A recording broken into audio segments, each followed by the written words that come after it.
Mr. Archer, can you raise your right hand, please? Do you swear or affirm that what you're about to testify to is the truth, the whole truth, and nothing but the truth under the pains and penalties of perjury? I do. Thank you. With the court's permission, please take a seat. Please be seated. Good afternoon. Good afternoon. Good afternoon. Can you tell us your name? Othniel Archer. And can you spell your first and last name? Sure. Othniel. Othniel. Archer, Archer. Good afternoon, sir. How old are you? 63. 63. And where do you live? What town? Nashua. Are you married? Yes. How long have you been married? 40 years. 40 years. Yes. Any children? Yes. How many children? 6. All right. Any grandkids? Yes. How many? 13. Congratulations. What do you do for work, sir? I'm a machinist with General Electric.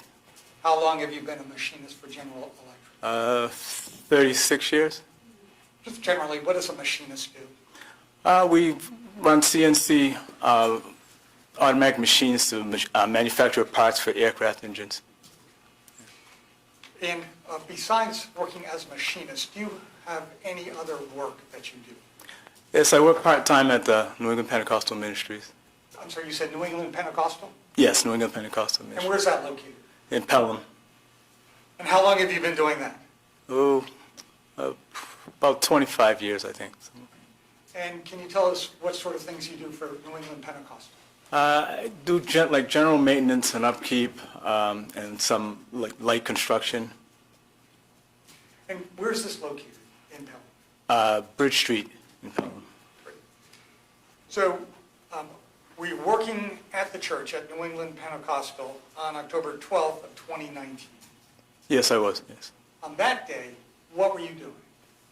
I was preparing for a wedding ceremony that was going to take place in the sanctuary. And what was your job that day, sir? I was operating the house sound audio board. And where exactly is that located to do that? There's a raised audio platform in the rear of the sanctuary facing the altar, and I was in that raised booth. So if we were to enter in through what we're calling the front parking lot, would this media area be off to the left? Yes, if you entered from Bridge Street, yes. Understood. Yes. Thank you. And what's the height of this media loft where you're working? I'd say about like 4.5 feet, maybe. Okay. How many steps do you need to take to get up to this loft? I'm going to guess 7 or 8. Yeah. So I'm going to take a moment here to set up a diagram for you of the interior of the church. I'm going to show you what's been marked as a full exhibit, States Okay. Exhibit 33. Okay. And we're going to give you a laser pointer that works, and I'm going to ask you to use that laser pointer to point out certain items on this diagram that will hopefully assist us in understanding your testimony. Okay.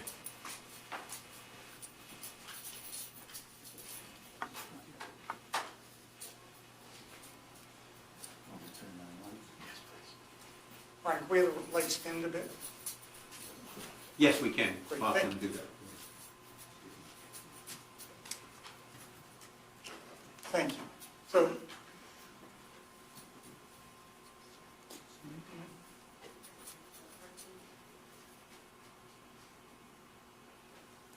We should say we hope the laser pointer works rather than it works. Brian, could we ask, could we get the laser pointer? Sure. Perhaps we could have our There it is. better half He's in got the audience. Watch out, There Barry, we you go. just got laser pointed. He's got it. He's all set. Okay. There you go. Go ahead. Perfect. All right, Mr. Archer, using that laser pointer that now works, can you show us, using this diagram that's now displayed up on the wall that we can all can see, this media loft area where you were working on the 12th? And right there. Okay. All right. And below that media loft, do you see pews located there? Yes. Okay. And directly below that, all the way down to the bottom there, what is that area there? Is that the altar? That's the altar area, yes. That's the altar area. And to the left, we see what we're calling the front entrance, is that right? Yes, this is Bridge Street entrance here. Okay. And so, on the morning of the 12th, you were located up in the media loft area? Yes. Great, thank you very much. You can put that down, that laser pointer down for a moment. So, Mr. Archer, when you were up on the media loft, approximately what time are we talking about that you were up there? Well, I got to the church around 8:30, but I wouldn't have been up there until around the time the wedding started, so I'd probably say like 9:45. I think the wedding was at 10, if I remember correctly. Okay.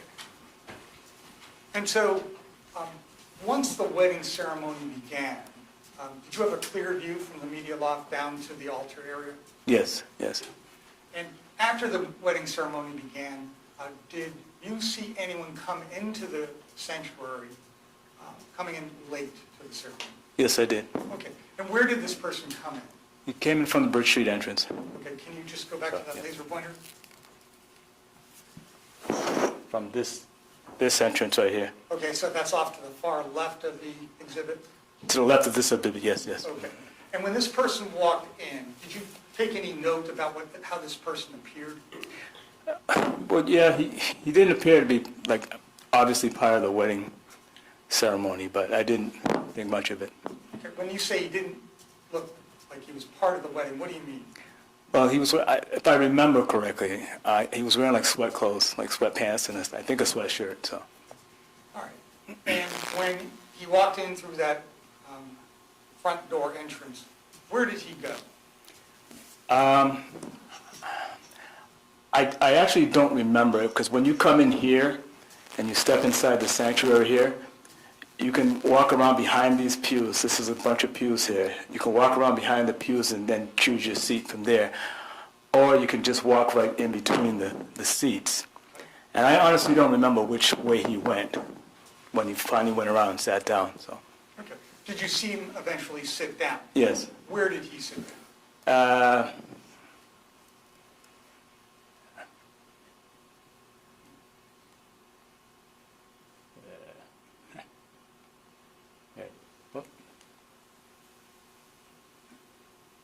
Okay, he came and he sat in this section here, in the third or fourth row back, I'd say. All right. And am I fair in describing that area that you're shining the laser pointer now on the far right of the section of pews that's closest to the front door? On this edge of the section of pews, if that's what you mean by far right. Yes. It's to my right from where I was yet. Okay. Fair enough. And so you described this man as sitting in about third or fourth row back? Yes, right here, somewhere in here. All right. Thanks. You can put that laser pointer Okay. down for a moment. So after this man sat down, did you take any further note of him after he had sat down? I'm sorry, Sure. Let me re-ask that question. After this man sat down in the third or fourth pew back, did you take any other note of him? Did you keep looking at him? not really. Like I said, I thought, I wasn't sure if he belonged to the wedding party, but I don't know if you want me to go ahead and tell you why I wasn't sure. Okay, go ahead. Why weren't you sure? There was another function going on in the building at the time. I actually thought that maybe he was just there he was in the sanctuary by mistake. Or it was also possible that he did belong to the wedding, so I didn't take any further notice of him, no. So Okay. So did you return back to your duties yes, at this point? All right. At some point, did you see this man who sat in the third or fourth pew back get up from that area? yes. Okay. What happened when this man got up from that third or fourth pew back? Well, the ceremony was just about, was kind of wrapping up, based on what I knew about how the bishop does ceremonies, and I was preparing to play a CD that the bride wanted me to play, and that's when he stood up and he started walking down the aisle, the aisle right next to where he was. This was an aisle here, obviously, and he started walking down this aisle towards the. I'm just going to have you back a little. Too much? on the Okay. mic. Yeah, you don't Okay. need to be close for that particular Okay, part. It's yeah. just it's making some noise. Okay. Yeah, he started walking down the aisle towards the altar. All right, If you could, can you use the laser pointer to show the path that this man took from that pew down to the altar? Comes and goes.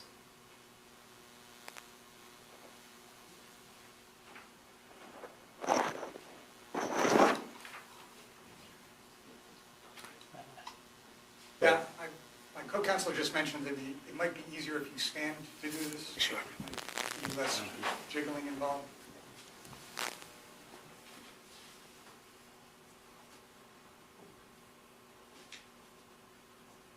There it is. Okay. Can you hear me? Yeah. Okay, so he walked down here between the pews, and he approached the altar from this side here.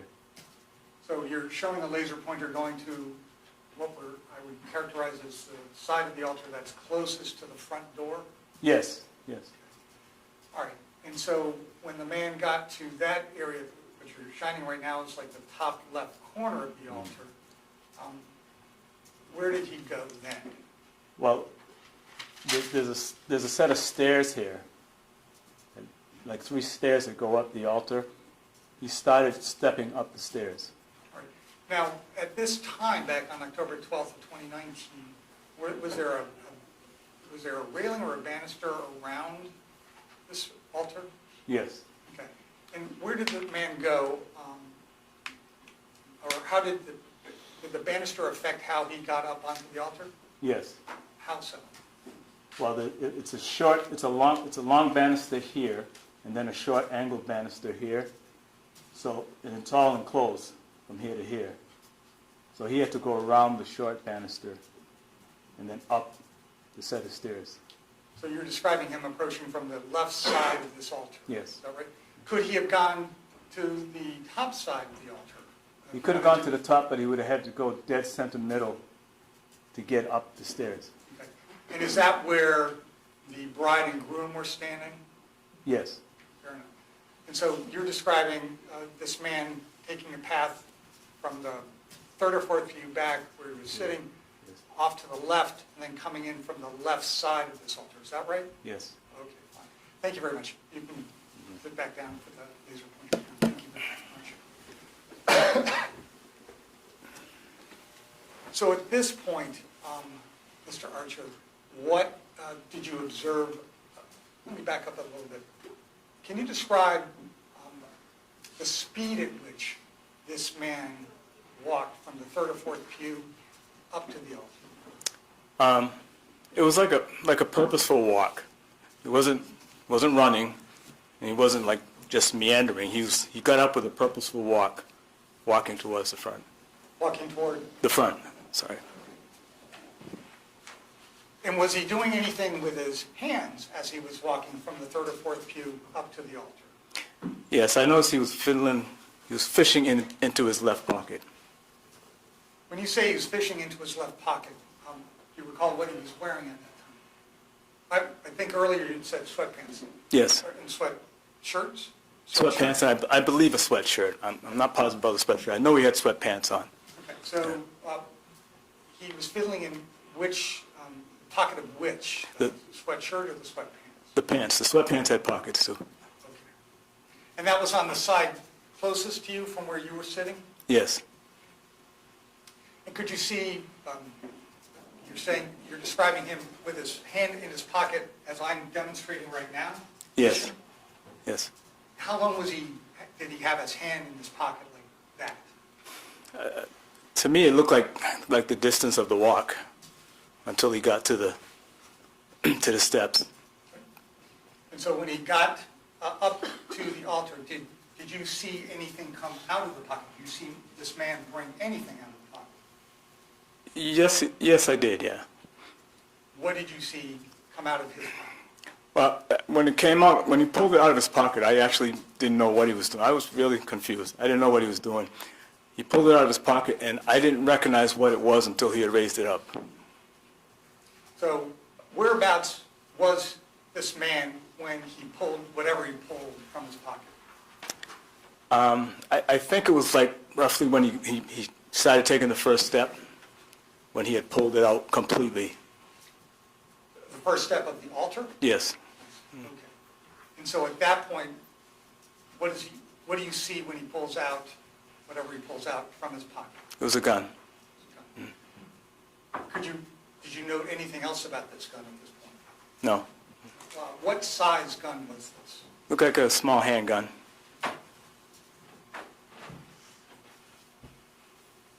So at this point, what happened next? He started to take the steps, and the bishop looked over at him and saw him coming, and the bishop said, he said, "Son, don't do this." And did the bishop make any hand motions at this point? He put up one of his hands. I don't remember which one. He put up his hand. He said, "Son, don't do this." At this point, what was the man doing with his hand, with the man that had approached the altar? What was he doing? He was pointing it at Bishop. From your vantage point, was he pointing the gun at the bishop? Yes. At what part of the bishop's body was this man pointing the gun? I'm not sure. No. I just know he was pointing it at him. Fair enough. And once this man was pointing the gun at the bishop, and the bishop said, one hand up, "Son, you don't have to do this," what was the next thing that happened? He fired the gun. Who fired the gun? The defendant. You say defendant. Yes. You see the man here today that fired this gun? Yes. Can you point him out, identifying him by his clothing? The gentleman in the white shirt and the And what color tie? blue tie. Your Honor, could the record reflect that Mr. Archer has identified the defendant, Dale Holloway? The record so reflects that identification. Thank you. Thank you, Mr. Archer. So at this point, when Dale Holloway pointed this gun at Bishop Archer, and Bishop Archer put a hand up and said, son, don't do this, he fired the gun? Yes. Did you hear a gunshot? Yes. And what happened next? As soon as he fired, the bishop went down. How did he go down? He fell. I didn't really see how he fell because he fell behind the railing. The railing was decorated at the time. I just know he went down. So. And then what happened? He fired. Well, the place kind of went in pandemonium then.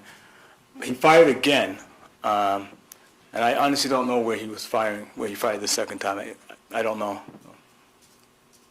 So at this point, you've heard 2 gunshots? Yes. What else are you observing at this point? Well, people are running around, obviously, and I'm up there running around trying to decide what to do too. And then I actually don't remember if I heard a third shot, but I had looked away from him and started trying to decide what to do. And then when I looked back, I could see that he tried to fire it again, but it didn't fire. How do you know that? Well, I saw him make the motion, and I'm pretty sure I heard it click.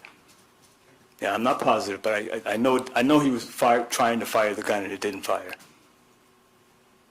By the way, are there any obstructions between where you were up on the media loft to where the defendant and Bishop showed? There was the banister.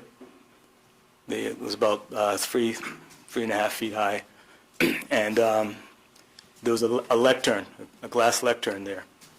But he was clear of all that, so I could see his motions with the gun.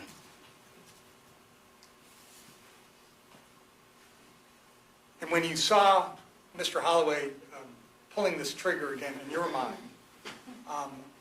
could you see where Mr. Holloway was pointing the gun? Not really. I wasn't really sure what he was aiming at. No, I wasn't sure. Okay. And what else could you see at this point Mr. Holloway doing with the gun? He just kept trying to fire it. Yeah. And what else was going on at this point? Well, when he tried to do that, I think it was the groom, Mark. I saw him run up towards Mr. Holloway.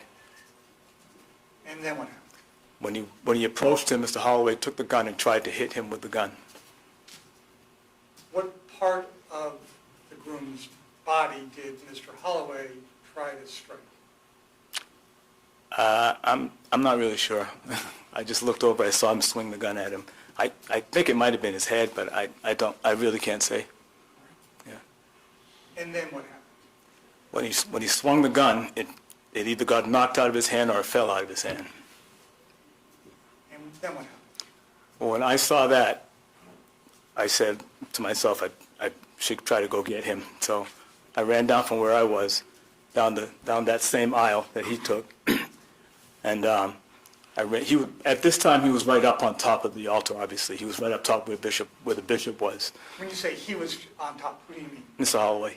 Okay, Yeah. go ahead. So I ran up to where he was, and I tried to grab him from one side, and he broke free from me, and he started running down the stairs at the center opening. You know, the railings have a center opening, so he ran down that center opening. I ran behind him, and I think it was the best man. About the same time, I reached out for him. The best man grabbed him also, and the two of us took him down to the ground. Took Mr. Holloway down to the ground? Yes. Then what happened? We just held him down, and a few other men jumped on top of us, and we just stayed there, held him down until the police came.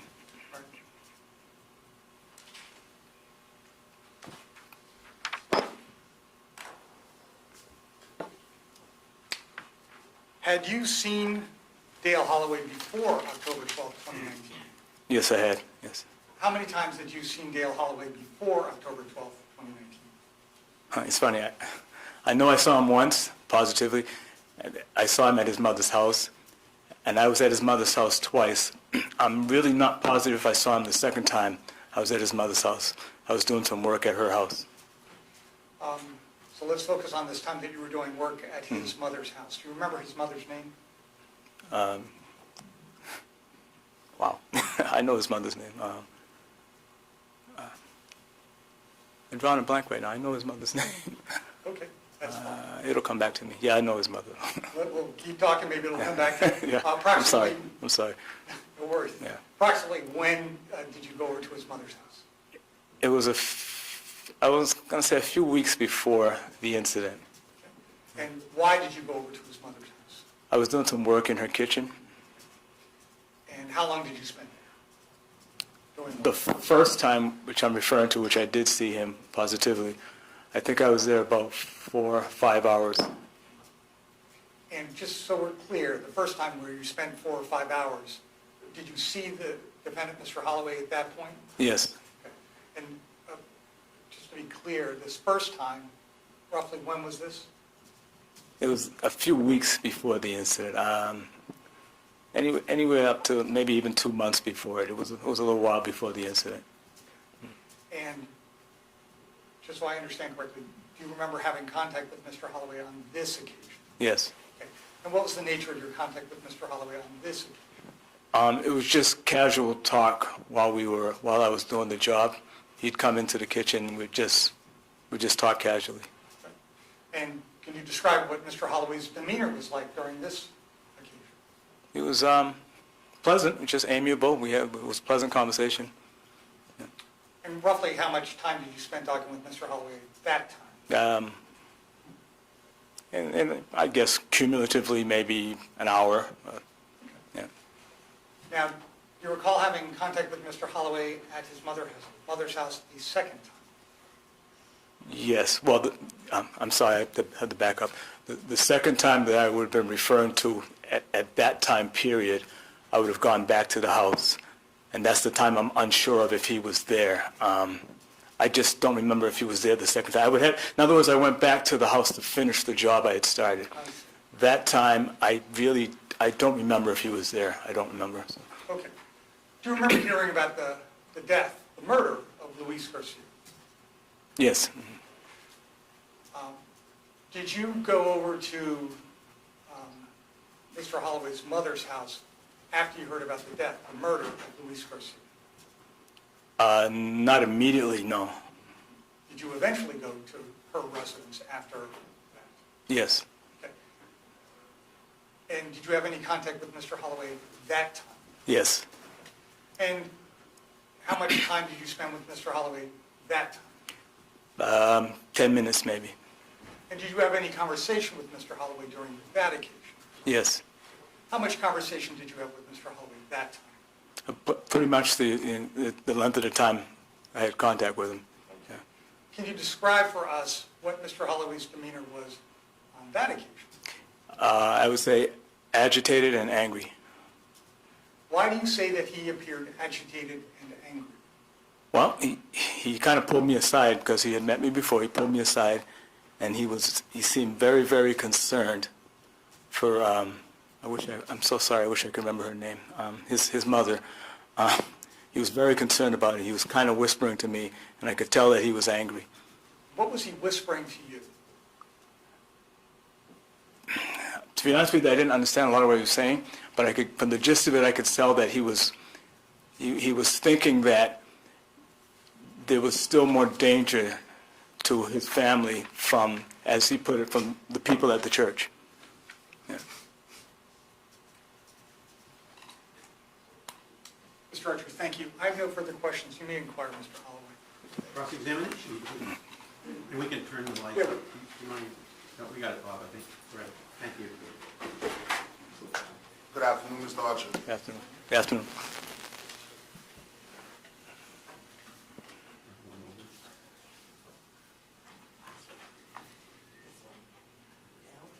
There we go. Thank you.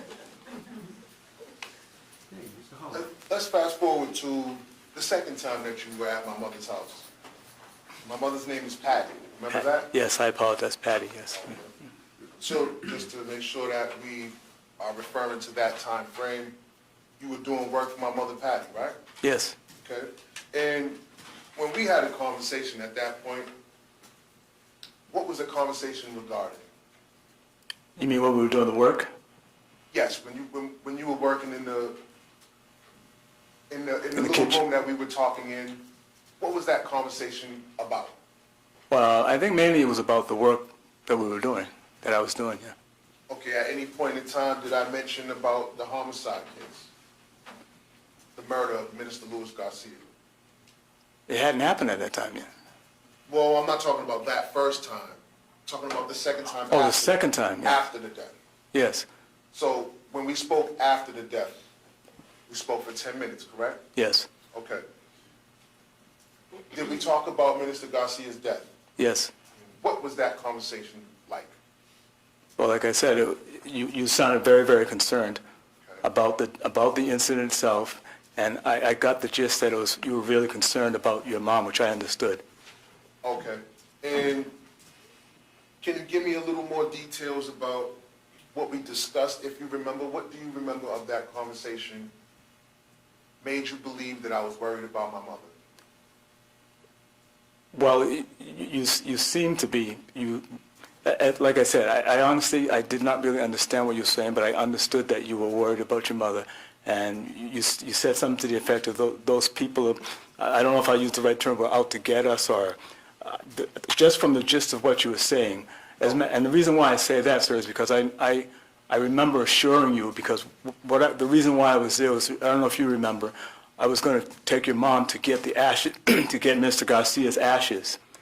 And you seemed very, very worried about her, and I understood her, and I understood you. And I remember telling you, assuring you, that nothing was going to happen to your mom when I went to the funeral home with her to pick up the ashes. Thank you. And let me ask you, how long you knew my parents? Did you know Minister Garcia himself? Yeah. How long did you know him? Again, this is a guess. Maybe 5 years. Okay. Yeah. So you were familiar with him at the church? Yes, yes, Okay. yes, And you've seen him at the church several times? yes, yes, And you've seen my mother at the church several times? yes. So you've been to my house a couple of times? A couple of times, Doing yes. work? Yes.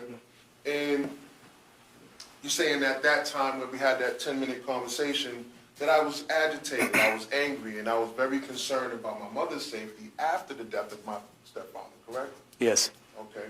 And did I mention about anyone specific that I was angry about or questioning who may be responsible for his death? I'm going by my memory. You may have said something to the effect of that boy. I'm not sure you mentioned his name, but I think you said something about that boy, yeah. Okay, thank And during that conversation, did you know about a wedding being planned for October 12th, 2019? Yes, I did at that time, Did yes. we talk about that wedding being planned or that wedding happening on that date? I don't remember us talking about that. That never came up in our conversation? Well, again, there were some things, honestly, sir, there were some things that you said that I did not understand. I'm Okay. just being honest with you. That's fine, Yeah. that's fine. And you said I was whispering. Yes, So- you were, yes. Was I crying? No, Had no tears in my eyes? not that I noticed, so. Okay, thank you. And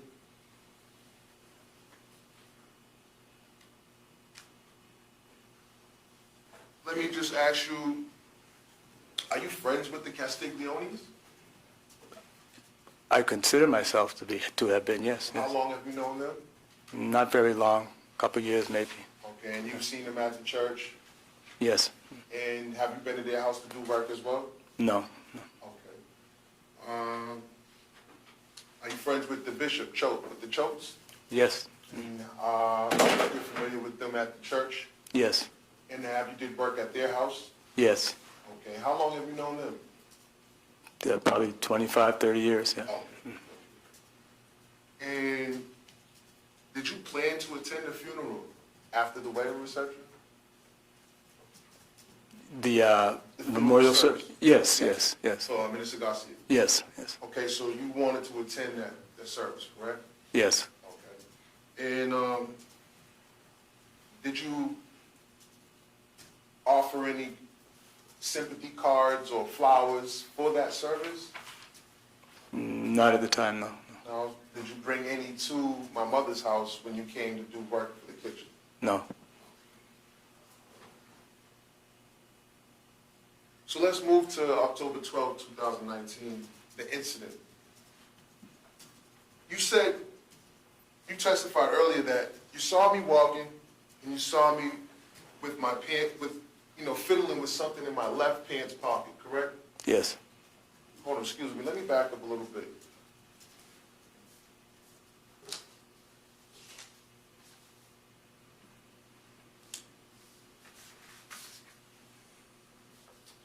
On the diagram that you're seeing on the display, you testified that I sat in the pew and came down the aisle closest to you, not closest to the door. That's what you testified to earlier? When you approached the altar, yes, that's the aisle you came down, yes. All right. And then you said you see me walk to the altar with my hand in my left pocket, fiddling with something. And my left pocket will be this side, correct? Yes, All right. And you testified earlier that you saw an object come out of my left pocket, correct? yes. Okay, and how big was that object? You could just show me by hand. Okay? Can you show the jurors? Thank you. And what color was that object? To me, it looked gray, black. Gray, black. Okay. That object was a firearm you testified earlier? Yes, If I showed you a picture, would that be a picture of what you've seen? Can you identify this as the object that you may have seen? I can't identify that because that actually looks larger than what I saw in your hand, but, Well, this is just a close-up of a photograph. yeah. You can pick it up. I'm going to show them two pictures, front and back of this exhibit from the state.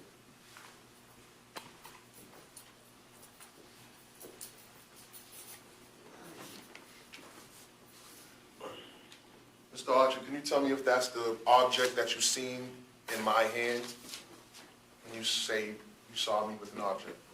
Well, no, I can't tell you if that's the object because first of all, I was about 40 feet away from it. And I just saw, let me tell you this. I saw the barrel of the weapon that you had. The entirety of the weapon I didn't see, and I was 40 feet away from it, so Okay. I don't know if that's You what it didn't looked see like. this particular, I could have seen that gun, but I can't tell you positively that I did, is what I'm saying. and in your testimony now, is this a chrome gun, would you say, a silver or chrome gun? I don't know. Okay. I don't know.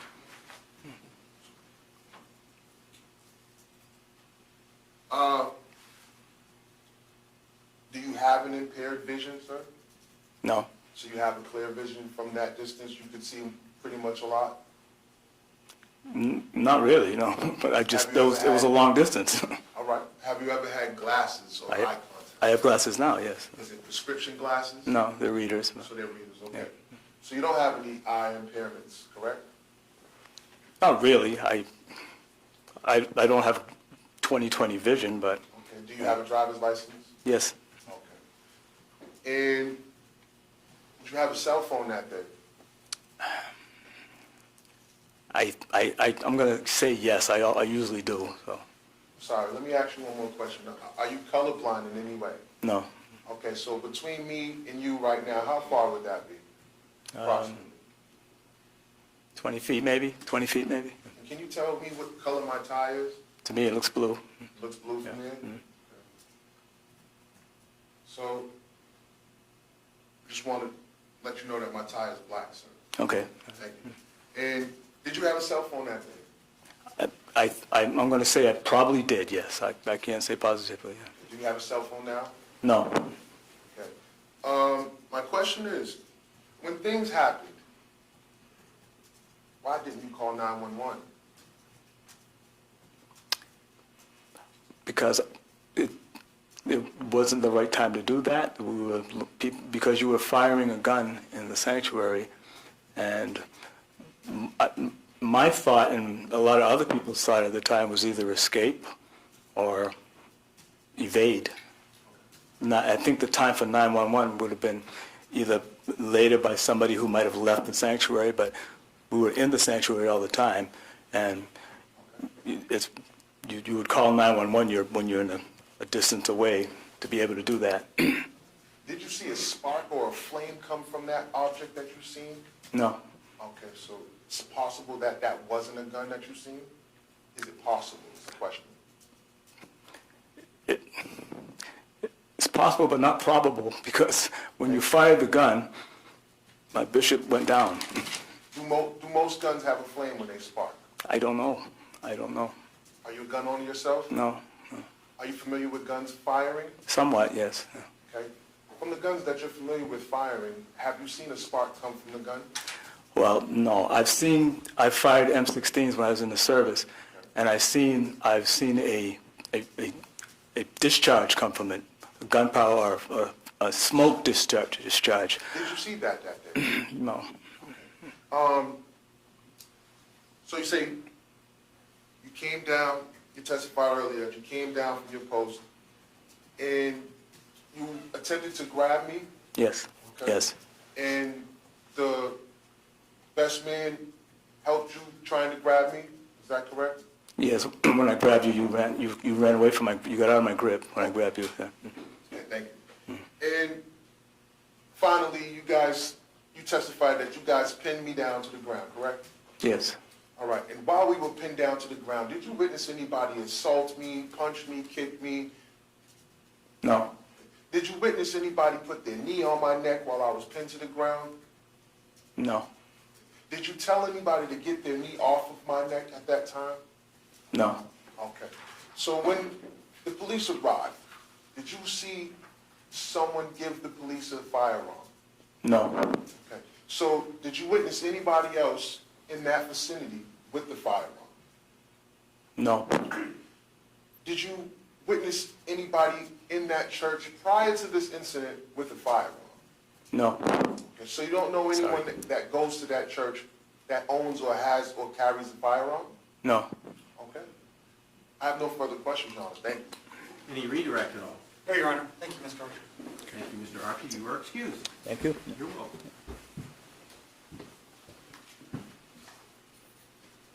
Your Honor, at this time, the state rests. Thank you very much. The state has concluded its evidence, and as you just heard, has rested its case against the defendant. I'm going to have to deal with a few issues now, based on where we're at in this case right now.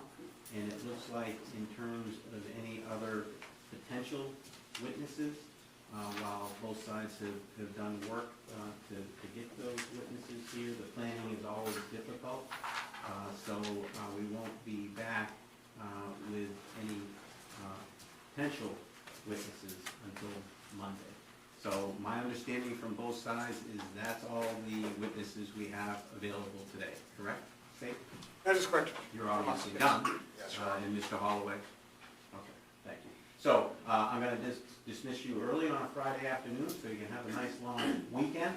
Again, no discussion, no research, no contact with anyone involved. In the case, we'll have you back here Monday at 9:30 in the morning. So enjoy your weekend, and we'll see you Monday. All right, Mr. Perry? You're welcome.